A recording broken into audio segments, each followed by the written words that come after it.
Story is Miss Nelson is Back by Henry Allard. One Friday, Miss Nelson told her class that she was going to have her tonsils out. "I'll be away next week," she said, "and I expect you to behave."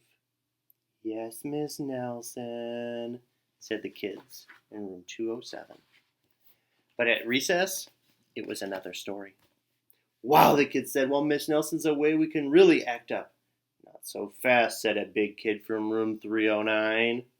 "Haven't you ever heard of Viola Swamp?" "Miss Swamp is the meanest substitute in the whole world," the big kid said. "Nobody acts up when she's around." "Ooh," said Miss Nelson's kids. "She's a real witch," said another kid. "Ooh," said Miss Nelson. "I'll just bet you get the swamp," said the big kid. On Monday morning, Miss Nelson's kids were in their seats. They were very nervous. Some of them had not slept all weekend. "If we get the swamp, I'll just die," said one of the kids. And then they heard it. Footsteps outside the door. Slowly, the knob turned. The door opened. And it was Mr. Blansworth, the principal. "I shall personally take over this class," he said. Miss Nelson's class were so relieved. But they soon learned that Mr. Blansworth was not a lot of fun. All morning, Mr. Blansworth tried to amuse the class with his corny card tricks. "Oh, brother," said the class. And that afternoon, Mr. Blansworth showed the class his favorite shadow pictures. "This is kid stuff," said the class. Well, the next day, Mr. Blansworth demonstrated his favorite bird calls. They were not a success. And for 2 days straight, Mr. Blansworth showed slides of his goldfish, Lucille. Miss Nelson's class had never been so bored. And while dusting erasers in the schoolyard, 3 of the ringleaders of 207 discussed the situation. "Something has to be done," they said. "We must get rid of Mr. Blansworth." So they hatched a plot. After school, they painted and sewed and borrowed some old clothes. They practiced some very difficult stunt work in the backyard. And the next day, they weren't in class. "Well, that's too bad," said Mr. Blansworth. "They'll miss all of the excitement." Mr. Blansworth was about to show the class his collection of ballpoint pens when he had gotten them from all over the world, when suddenly someone came to the door. Slowly, the knob turned, and the door opened, and... "Oh, look," said the class. "It's Miss Nelson. She's back." Mr. Blansworth was surprised. "You're back sooner than we expected," he said. The tall and lumpy Miss Nelson did not speak. Said the kids. "Her throat must still be sore." Sure she is."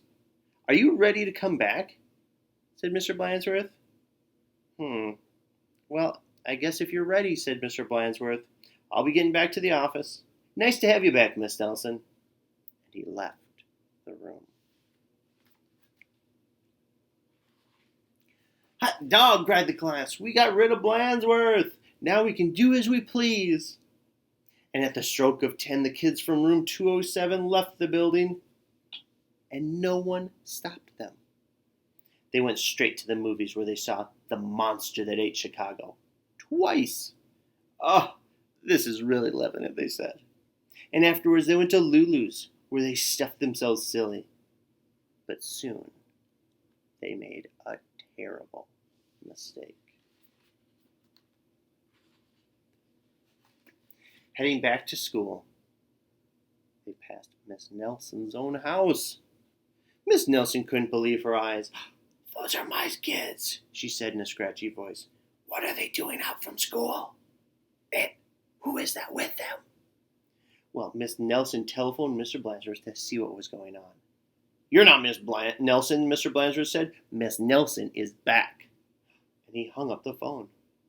"Can't fool me," he said Something will have to be done.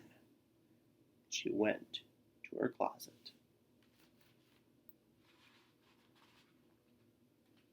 Now, back in room 207, Miss Nelson's kids were spending an agreeable afternoon.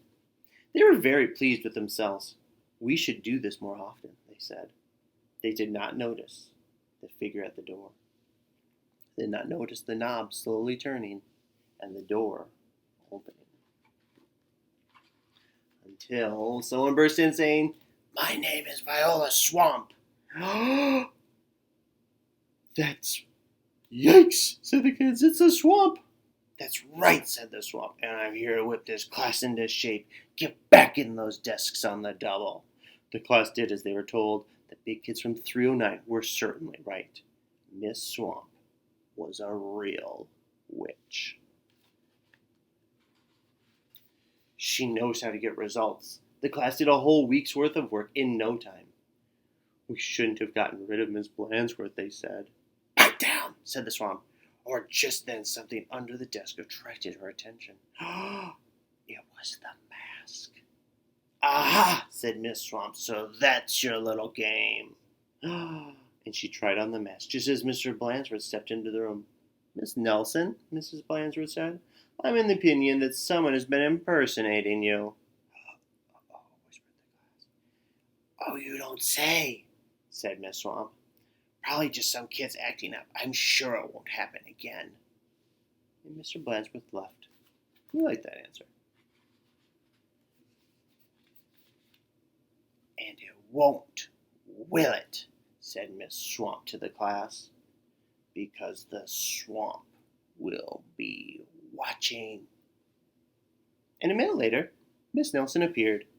I'm back, she said. Hot dog, cried the kids. Are we glad to see you? Didn't you have fun with Mr. Blanchard, said Miss Nelson. Yeah.